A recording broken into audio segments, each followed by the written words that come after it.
Vendredi soir, l'Olympia d'Arcachon entamait la 4e édition du Grand Débat. Dans le cadre de sa saison culturelle, la commune propose depuis 4 ans une série de débats animés par Philippe Lapousterle qui reçoit des philosophes, écrivains, observateurs qui s'expriment autour de leurs derniers ouvrages.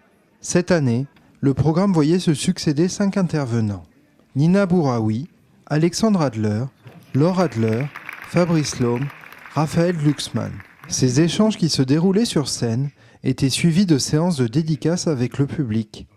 L'occasion pour tous de pouvoir continuer quelques instants à débattre avec les intervenants. La ville d'Arcachon souhaitait depuis longtemps proposer à notre public un moment de réflexion sur les grands sujets qui interpellent nos concitoyens.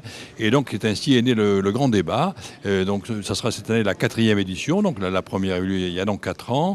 Et nous avons fait appel pour cela à Philippe Lapousterle, qui est un petit peu le meneur de jeu de cette belle opération.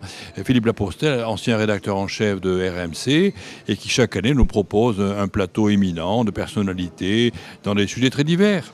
Et cette année, par exemple, nous aurons 5 intervenants qui vont aborder des sujets d'actualité, des sujets liés, par exemple, au féminisme, des problèmes géopolitiques ou toutes les problématiques que se posent nos concitoyens.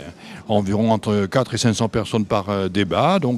Les débats durent 3 quarts d'heure. Alors, il n'y a pas de questions du public parce que c'est un petit peu trop compliqué, mais après le débat, les auteurs peuvent dédicacer leurs livres et puis avoir une discussion un peu plus personnelle avec ceux d'entre eux qui souhaitent les interroger. Je trouve que c'est un moment qui vient s'ajouter à la saison culturelle. Vous savez que nous proposons une saison culturelle très variée, très riche à la population arcachonnaise et aussi au-delà, bien entendu.